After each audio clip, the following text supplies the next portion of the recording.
Have you ever looked at your life and thought, I should be happy, and why do I feel like something's missing? Nothing may be obviously wrong. You may have a decent career, people you love, a comfortable home, and a life you worked hard to build. You may even feel guilty admitting that you're even dissatisfied, because from the outside, you have so much to be grateful for.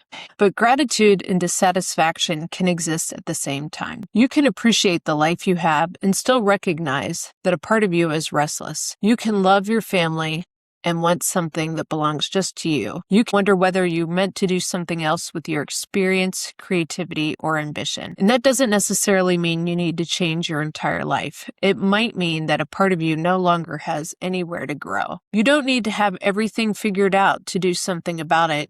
You just need a starting point and a place to begin. Welcome to Second Act Simplified. I'm Jamie, and this podcast is for busy women in midlife who are ready to explore what comes next.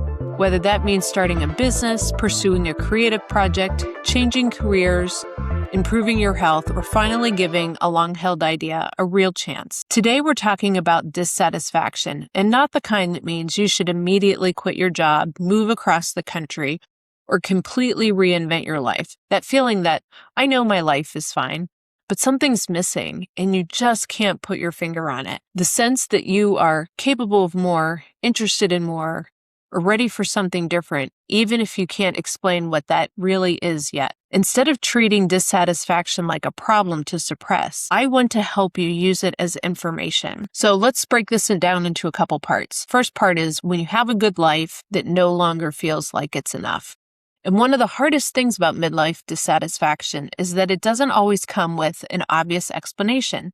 When something's clearly wrong, we know that it needs our attention. But what happens when your life is mostly good? You may have spent years building the life that you currently have. You raised your kids, developed a career, managed a household, supported other people, and handheld more responsibilities than you probably gave yourself credit for. You may have reached goals that once felt really important to you. Then one day you realize that achieving those goals didn't answer the questions that you want for what is next. This is where the guilt often enters the conversation. You tell yourself that you should be more grateful. You compare your life with someone who has greater problems. You convince yourself that wanting more means that you don't appreciate what you already have. But gratitude is not a requirement to growing. You can be thankful for the life that you created while admitting that you no longer feel like you use every part of you anymore. You love the people around your life, but you still have goals, interests, and ambitions, or you want a project that's your own. Your dissatisfaction is information. Dissatisfaction is uncomfortable, but it can be useful. It tells you whether there's a difference between what you're experiencing and what you want to experience. The problem is that we often try to escape that feeling before we really understand what it means. We distract ourselves. We might buy something, or you plan a vacation with your family. This is the worst. You scroll through other people's lives and assume that they have it all figured out because everything they post is great. And you know that people only post the best parts of their lives. We may even start looking for this dramatic reinvention. Dramatic solutions feel easier to identify than just this vague feeling that you might have. Before you decide everything in your life needs to change, get more specific about what is really bothering you. Are you dissatisfied with your entire career? Or are you tired of feeling like you don't have control over your own time? Are you bored with your life? Or have you just stopped doing anything creative on the side? Do you dislike your routine? Or has the routine become focused on just day-to-day responsibilities? The more specific you become, the less overwhelming the problem probably is. There's this tendency to treat reinvention as this all-or-nothing decision. We imagine that pursuing something new requires getting a job or launching a full business or going back to school or making this huge public announcement. Because those options feel too risky, we don't do anything. But your next chapter doesn't have to replace your current life immediately, and it can begin happening alongside your life. A creative project can begin with just an hour on a Saturday morning. Businesses can begin with just one customer. A podcast can start with a phone and an idea. A career change can begin with one conversation. A healthier lifestyle might look like taking a 10-minute walk every day. Those are baby steps, but that's how you build to bigger change. You're not required to know whether your first step will become a major part of your life. The purpose of the first step is to give you information that thinking alone just can't provide. So clarity usually follows action. Many of us believe we need to have clarity before we can start anything.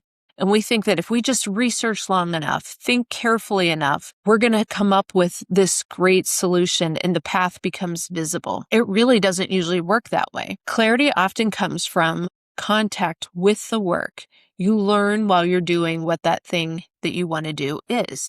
If you enjoy writing, start writing. You learn whether people are interested in your idea if you talk to them about it.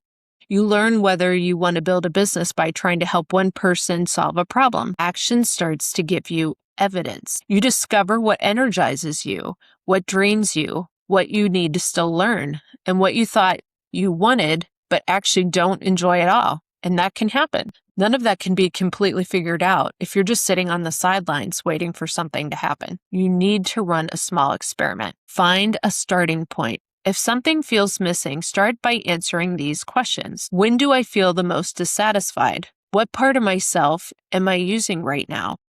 What do I keep saying I would like to do someday, whenever someday might be? What am I curious enough to try without knowing where it will lead? What is one step I could complete within the next 7 days? Your answer does not need to be really impressive. Maybe you want to take a class, start writing, research a business, volunteer somewhere, upload your resume, record a podcast video, or make something with your hands. The goal is to give the restless part of you somewhere productive to go.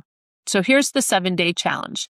Before the end of the next 7 days, take one action that creates evidence. Don't make, I'm thinking about the action. Research can be useful, but honestly, it just becomes a substitute for actually getting started. So choose something observable. If you've been thinking about taking a class, go get registered. Contact the person that you've been meaning to reach out to. Draft the first page of a book that you've always dreamed about writing. Record the first practice episode of your new podcast. Create the sample version of your new product. Reserve time on your calendar to make whatever it is happen because you need to schedule that time. Then tell one friend or a person that you really trust what you plan to try. Keep the action small enough to complete, but real enough to teach you something. That feeling of dissatisfaction does not automatically mean you made the wrong choices and everything you built was a mistake. It just might mean that you are ready to grow again and your life needs room before you become that next person that you're evolving to.